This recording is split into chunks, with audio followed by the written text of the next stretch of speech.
Hey guys, so we've got some really awesome battery information, longevity, value, battery information for you, particularly in regards to the Optimas. As far as I'm concerned, it's all good news. If you've been following, we've got a number of videos about the batteries, the solar, the charging, a bit to do with charging the batteries, the setups, what chargers we're using and that sort of thing, just for absolute reliability with a couple of different options there.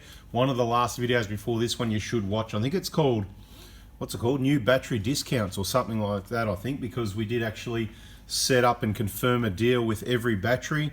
That's not just, we're at every battery in Heidelberg, that's who we deal with. May or may not be our closest shop, but it's probably the easiest one to get to on Bell Street, Heidelberg. You know, sort of, if you're around Melbourne, it's kind of like north and not far out, so it's kind of central to everyone. But of course, they've got Ashburton if you're southeast, and they've got Kensington if you're on the west side, in a west sort of thing. And of course, they deliver in that anyway, so it's all good. But what I wanted to show you was some of the comparisons and differences. So you should know by now, I'm just going to repeat it in case somebody sees this video. Excuse me. We've got two batteries identical to these two here in our 120 Prado that were installed early 2015. So they're about 5.5 years old. They've done a couple 100,000 Ks. They've been looked after, but they've been absolutely hammered as well. Well cycled. I'm talking thousands of cycles on the blue battery. This is not a deep cycle battery. We're not going to go into that. This is a cranking battery. Don't cycle it. This is your cycling battery. The one in the vehicle's been absolutely hammered. Now, this is my experience. I've had Optimas before these. I know other people with Optimas. I know heaps of people with Optimas.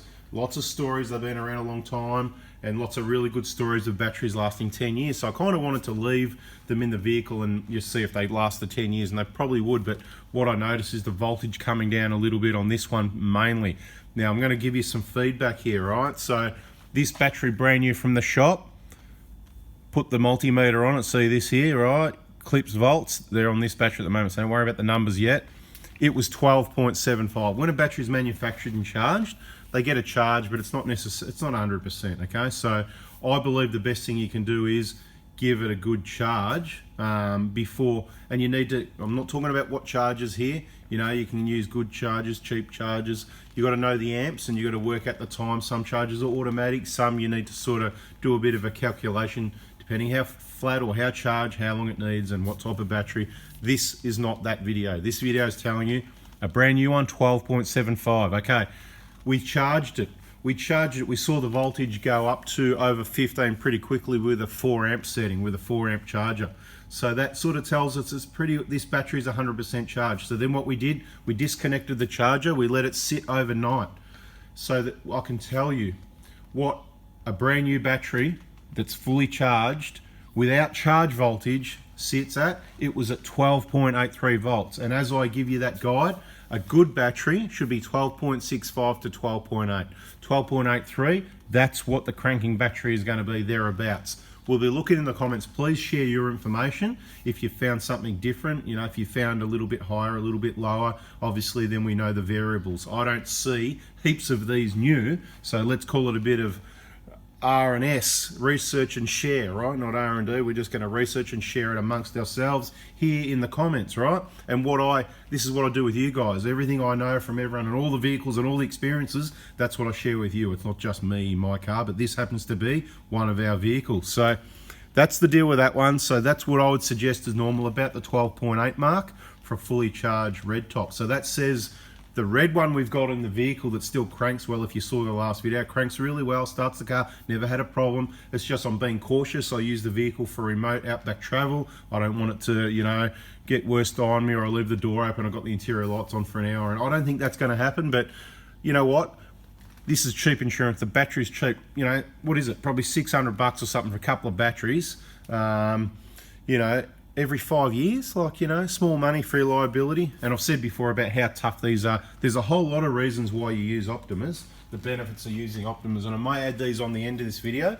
But the other part I want to tell you is the concern is the cycling battery in the vehicle, and I don't think it's going to die as such, but its capacity is reduced. All right, so battery, you know, the life of a battery, the thing is, this one doesn't have to start the car. This one is what starts the car. You keep this battery good, this one doesn't have to start the car. This one would probably run the fridge for lots of days, and we'll do some more testing with it out of the vehicle, but we've decided we're going to replace them. These are the new batteries.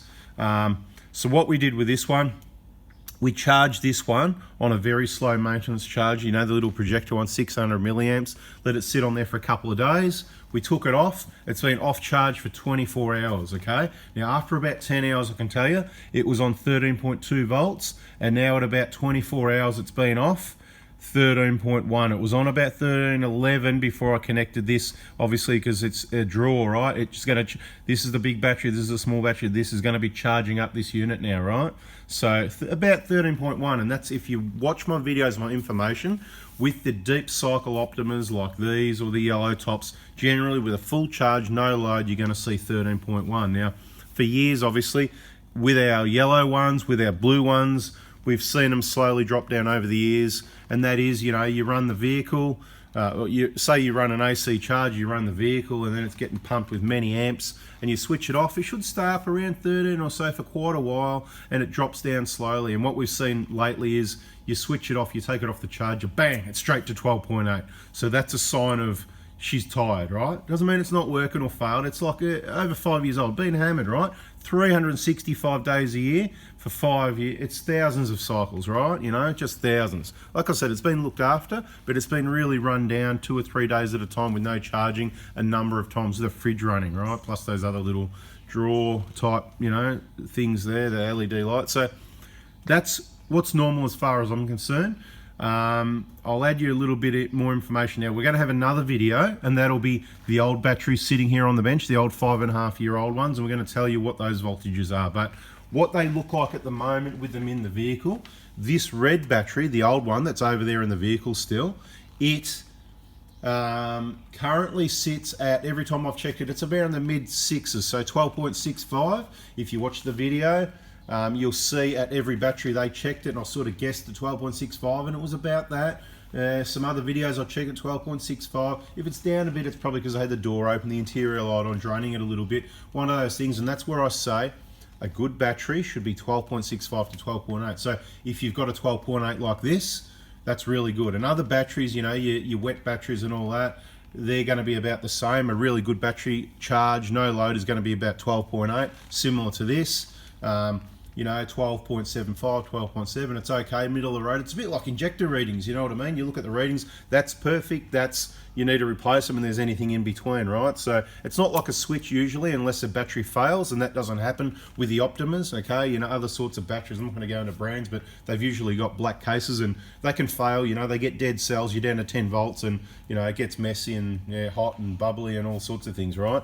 These are, I'll just give you a few little, you know, a few of the Optima, I suppose, you know, the benefits of using the Optimas really. They've got a high power density, okay? So I've got some information here, and I'm basically going to read it to you in point form because I totally agree with it. It's accurate. So I'm not going to make it up, reinvent the wheel, right? They've got a rapid recharge capability, and I've said that if you watch my videos, they recover really quickly. These batteries, you know, you can run that for, leave it sit there 24 hours with your fridge. It's only going to be down to 12.5 volts. It's still bloody 80% or something. Run it for 2 days, it's going to go down, depends what fridge, what conditions and all this is called. It's going to go down to about 12.2 probably, which isn't too bad. But you run the car for half an hour and it'll be back to 90%, where a lot of other batteries are going to need hours and hours to get anywhere near that. So rapid recharge capability is another really good benefit. Obviously they're maintenance free, they're sealed, they're non-spillable, so that's awesome. And they've got a higher, more constant voltage under load, and that's what I'm talking about. See how that voltage stays up higher? Once we hook up the fridge and that compressor kicks in, it's not going to drop as much as other types of batteries. So a higher, more consistent voltage under load, which helps the whole situation, the fridge, the efficiency, and just the life of the battery, because the voltage is staying up there. And you know, they mention increased vibration resistance for longer life, and that's what I mentioned already. It's not. See, a lot of people just go, oh mate, you know, go for the lithium, go for this. Okay, Just quickly, lithiums cost a lot more money. Lithiums aren't really suitable for under the bonnet with the heat, okay? It is good that they're light, it's good that their life is very long, but the money we're talking for a couple of batteries like this every 5 years is small money for reliability, okay? I don't know how the lithiums are going to go getting smashed on the corrugations, but my 2 batteries that are in the 120 that are about to come out after this video, they have been hammered. They've been very reliable. I couldn't speak more highly of the Optima battery, and I have no experiences from anyone, anything any different to that. And like I always say, when something happens and doesn't go to plan, there's always a reason, guys. There's always a reason. So if somebody's got one of these and, oh, it's only a year or two old and it's on 12.1, well, yep. Maybe there was an issue with a battery, old stock sitting around. Maybe it really got winched hard. It's not a winching battery. It's not a deep cycle battery. If you're running a winch a lot, you want to have 2 of these, and you can do that. You can put yellow, you can put blue. Your blue and yellow with a light grey case are your deep cycle batteries. Your black case or dark, I think there's a dark grey case as well that's also, these are not cycling batteries, they're cranking batteries. That's why I use the 2 different ones. Cranker, deep cycle. That's it for this video, guys. I'm going to swap these batteries over. If you haven't already, subscribe, turn the bell on so you can get the next bit of feedback, educating you a little bit about batteries and sharing the experiences. 13.1, like always, nothing's changed. Doesn't matter where they're made in Mexico, same as the ones in the car. Happy days. Thanks for watching, guys. See ya.